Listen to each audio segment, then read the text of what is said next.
Aujourd'hui, je vais te parler de comment reprendre ses finances en main. Ça va être un sujet de finances personnelles aujourd'hui. Je vais te parler de mon expérience personnelle et aussi revenir sur certaines choses qui peuvent être difficiles à entendre. Voilà, on va essayer de parler de ça dans cette vidéo. N'hésite pas à t'abonner, ça me ferait vraiment plaisir, ça soutiendra mon travail. Je m'appelle Anthony, je suis le musicien investisseur et je suis un employé de bureau euh, musicien à côté. Donc tout le surplus, je l'investis en bourse pour accroître mon capital et atteindre l'indépendance financière. Donc il y aura peut-être certains cuts sur cette vidéo-là parce que je suis encore un petit peu malade.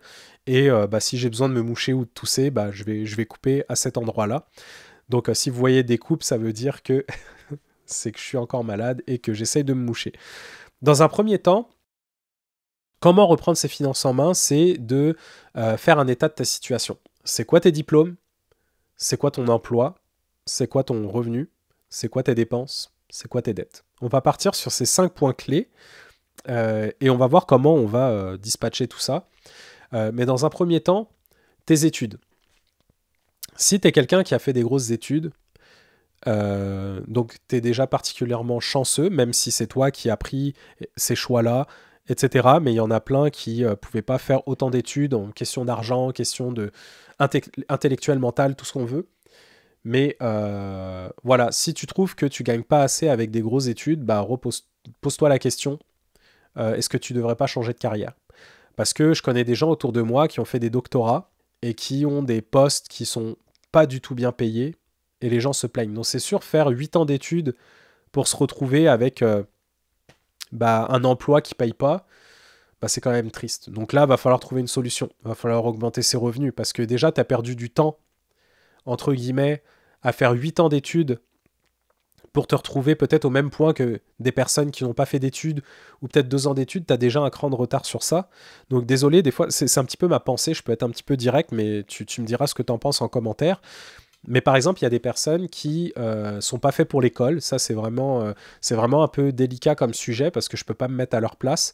Moi, je pense que j'étais pas forcément fait pour l'école, mais j'avais juste pas le choix d'étudier parce que mes parents ils m'ont dit hors des questions que tu arrêtes l'école. Donc finalement, je suis allé jusqu'en bac plus 3, donc un baccalauréat ici au Québec. Et finalement, j'ai poussé 7 ans plus tard pour faire une maîtrise parce que j'aimais ça et parce que je me suis dit, avec une maîtrise, je pourrais décrocher des emplois plus importants. Et tout ça pour dire que malheureusement, dans notre société, si tu n'as pas d'études, pas de diplôme, ça va être compliqué pour toi d'avoir un travail qui paye, du moins au début. Parce que dans notre société actuelle, je pense à quelqu'un dans mon entourage qui est chef comptable et qui, aujourd'hui, à cause de la pandémie, les gens qui sortaient des études demandaient un salaire de 80 000 dollars déjà d'entrée en sortant des études pour être comptable, ce qui est quand même énorme, mais c'est très difficile aujourd'hui d'avoir des comptables. Tout ça pour dire que en faisant des études, les gens vont s'essayer à avoir un gros salaire et ceux qui n'ont pas d'études, faudra pas s'attendre à avoir des salaires exorbitants.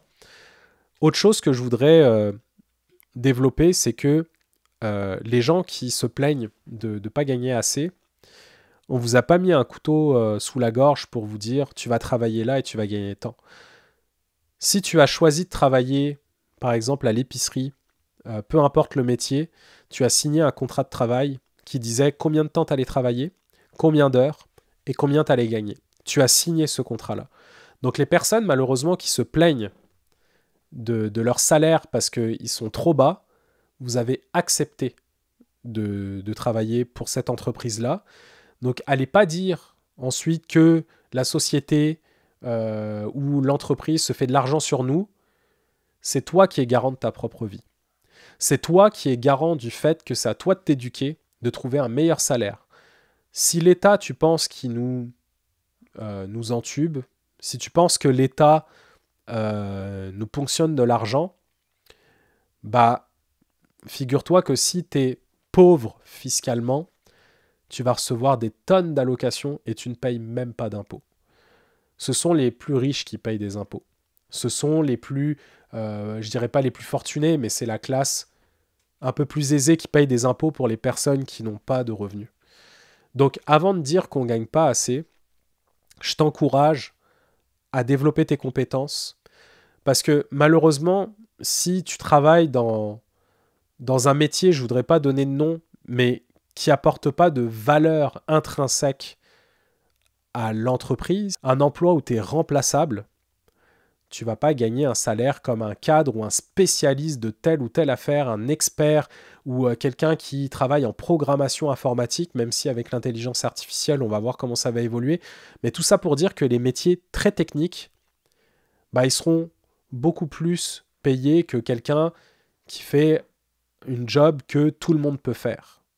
Je peux prendre l'exemple, par exemple, ici au Québec, quand tu vas faire les vendanges, ramasser des pommes, bah, les Québécois, par exemple, ne font plus ça. Ils vont donner ça à des personnes qui sont immigrantes, où bah, pour eux, c'est un gros salaire, mais pour un Québécois, c'est pas si cher payé que ça. Donc en fait, tu peux être remplaçable. À partir du moment où tu es remplaçable, il ne faudra pas t'attendre à avoir un gros salaire. Deuxième chose, au niveau de ton emploi, et c'est les revenus que tu gagnes. Donc les revenus que tu gagnes, si tu considères que c'est pas assez, bah va falloir changer de travail. Va falloir aller te former, va falloir demander une augmentation, trouver des opportunités plus alléchantes en termes de salaire. Et ensuite, tu vas voir tes dépenses. Les dépenses, tu vas voir comment ça évolue pour toi. Tu vas te faire un tableau, ou sinon j'ai une vidéo ici qui parle du budget 50-30-20. 50% normalement c'est pour les dépenses essentielles, se nourrir, se loger, les assurances, internet, la nourriture, bah, se nourrir, c'est ça. 30% c'est pour le plaisir et 20% c'est pour l'épargne et les remboursements de dettes. Donc tu peux commencer avec ça. Si tu vois que tu dépenses trop, bah regarde dans les catégories où tu peux améliorer.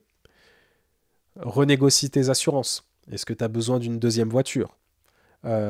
Si ta voiture te coûte trop cher, bah revends-la et achète-en une moins chère. Tu peux diminuer ton forfait internet. Est-ce que tu as besoin du dernier téléphone? Est-ce que tu as besoin d'autant de vêtements? Si vous fumez, arrêtez de fumer ou diminuez votre consommation. Pareil pour l'alcool. Personnellement, je pense que je dois épargner des centaines de dollars en alcool parce que j'en bois quasiment jamais. Si on va dans des soirées, on va acheter une bouteille de vin, mais consommation personnelle à la maison, non, je n'achète pas de vin, j'achète pas de bière. Donc c'est des centaines de dollars qu'on peut épargner par mois. Les abonnements inutiles, dégagez-les. Si vous voyez que vous êtes dans la merde, coupez Spotify, coupez Netflix, coupez Amazon, tout ça. C'est des centaines de dollars que vous allez épargner sur le long terme. Et pour progresser, je vous dirais, c'est de faire des actions simples. C'est pas tout couper d'un coup, c'est revoir vos priorités. Si, admettons, vous devez rembourser des dettes, commencez par la mauvaise dette à rembourser. Tout ça, c'est des choses à prendre en compte. Si tu as aussi des objets que tu peux vendre, revends-les. Essaye d'être le plus minimaliste possible. C'est ce qu'on essaye de faire, malgré que ce soit difficile ici, chez nous. Mais tout ça pour dire que, mis bout à bout, c'est des centaines de dollars ou des centaines d'euros que tu vas épargner. Et dans un autre temps, c'est de te dire que il faut accepter sa situation. Et comme je disais, on est garant de notre propre vie et de nos choix. Moi, j'ai fait le choix d'épargner. J'ai fait le choix de quitter la France. J'ai fait le choix de voyager en Australie. J'ai fait le choix d'aller en Nouvelle-Calédonie. Si ça marchait pas pour moi, je serais rentré, j'aurais fait autre chose. Finalement, ça s'est toujours bien passé pour moi parce que j'avais une passion que je pouvais monétiser, je faisais de la musique. Et c'est un peu comme le McDonald's que tu vois partout sur la route ou à l'étranger, c'est que tu te dis, ok, au moins je connais le McDonald's, je peux aller manger là. Tout le monde va manger au McDonald's parce que c'est comme un point de référence dans chaque pays. Et moi, la musique, c'est pareil. C'est qu'à chaque fois que j'allais dans un pays, je pouvais faire de la musique et je trouvais un moyen de me faire monétiser. Donc, soyez responsable. Ensuite, ce serait de lire sur le sujet des finances personnelles. Il y a beaucoup de personnes qui, malheureusement, se mettent des œillères au niveau des finances et ils ne pourront pas s'en sortir s'ils ne connaissent pas assez le sujet. Si vous ne savez pas comment fonctionne l'argent, si vous ne savez pas comment fonctionne le crédit, si vous ne savez pas comment fonctionne le marketing, bah, malheureusement, ça va être difficile pour vous. Donc, lisez sur le sujet. Apprenez à maîtriser vos émotions, l'impulsivité, le côté je vais m'acheter quelque chose là tout de suite parce que je le mérite, parce que je suis pas bien, etc. Évitez ça. Évitez de paraître riche aussi. Donc, on le sait très bien, hein, les personnes riches, c'est pas ceux qui sont flamboyants dans la rue, malgré certaines exceptions. Mais les personnes pauvres, c'est ceux qui veulent paraître riches devant des riches ou devant les gens, alors que c'est pas du tout vrai. Moi, je me considère pas comme riche, parce que je sais à quel point l'argent peut descendre très vite si on en a besoin, surtout dans la santé ou dans les imprévus, on ne sait pas ce qui se passe. Mais je suis pas quelqu'un qui va s'acheter plein de vêtements super chers pour montrer aux autres, regardez mes nouveaux vêtements. C'est quelque chose que je déteste et les gens qui font ça, moi personnellement, c'est pas trop mon truc. Mais vous essayez d'impressionner des personnes que vous n'aimez pas et des gens que vous ne connaissez pas, alors que les gens s'en foutent en fait. Enfin, personnellement, je sais pas qui est envieux des personnes qui s'achètent les dernières choses à la mode. Mettez-vous aussi dans la tête que gagner plus d'argent ne changera rien. Si vous n'avez pas le bon mindset, ça ne changera rien. Parce que même si vous changez d'emploi, vous allez dépenser pareil. Je peux prendre l'exemple de quelqu'un qui va gagner 50 000 par an et que du jour au lendemain, il change de travail et qui en gagne 75, bah, il va en dépenser plus parce qu'il va se dire je gagne plus donc je peux dépenser plus. Alors que le but, c'est de rester vraiment pareil. Le but, c'est de garder le même train de vie et que la différence, vous le mettez dans des actifs qui vont croître. Parce que quand vous mettez votre argent dans des actifs, l'argent va croître sur le long terme, tandis que quand vous mettez votre argent dans des passifs, donc des vêtements, une voiture, du matériel qui n'est pas nécessaire d'avoir le dernier cri, comme un nouveau téléphone, une nouvelle télé, des beaux meubles, bah, tout ça, c'est des choses qui vont dépérir avec le temps. Et je le voyais quand je faisais mes travaux chez nous, quand on allait à la déchetterie, bah, on voyait les dernières télés de il y a 10 ans, des machines à laver, des trucs comme ça. Et là, je me dis, aïe, cet argent-là, tu l'as dépensé pour du confort. Et finalement, ça dépérit avec le temps. Alors que si tu avais investi cet argent sur le long terme, ton argent aurait augmenté. Donc c'est ça. Gardez le bon mindset pour reprendre vos finances en main. Je sais que c'est difficile, mais parfois il faut admettre que, comme je disais, on est garant de notre propre vie. Il ne faut pas se chercher d'excuses. Je ne sais plus si c'est Bill Gates qui disait tu ne choisis pas où tu nais, mais tu choisis où tu meurs. Donc vous voyez un peu cette phrase qui est assez impactante. C'est que tu peux grandir dans une famille de merde, dans un endroit de merde, ça c'est sûr. Et il y a des exceptions qui sont majoritairement vraies. C'est sûr que quand tu grandis dans un pays en guerre, bah, c'est sûr que ça va pas être facile pour toi. Notamment, j'ai acheté cette nouvelle caméra à un Ukrainien, où ça fait 1 an qu'il est là avec son père, qui ont fui la guerre, et on a vraiment jasé. C'était vraiment intéressant et assez émouvant en fait comme histoire. Mais tout ça pour dire que si tu es dans une famille ou dans un environnement où il n'y a pas de guerre, où il n'y a pas de raison que tu sois en galère, bah t'as pas à te plaindre. Donc c'est ça, j'espère que ça t'a mis un petit coup de pied au cul et que ça va te faire prendre conscience de certaines choses. Oui, moi je pourrais avoir un nouvel emploi et gagner plus, mais c'est pas ce que je veux parce que je fais de la musique et j'essaie de me dégager du temps pour rester en famille. Mais tout ça pour dire que les choix qu'on fait quand on est plus jeune, ça va impacter sur le long terme.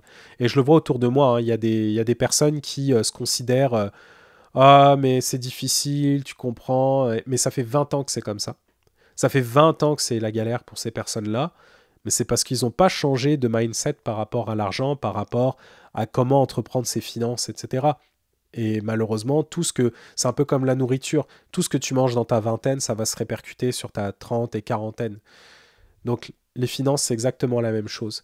Donc, je t'invite à lire sur le sujet, à essayer d'en apprendre plus. J'espère que ça n'a pas été trop long pour toi d'écouter ça. C'était plus, je dirais, un podcast plutôt que d'expliquer des choses, mais je ne savais pas comment organiser mes idées. Pour me soutenir, n'hésite pas à mettre un commentaire, un petit like, ça me ferait plaisir. Et je te souhaite à très bientôt pour une prochaine vidéo. Salut.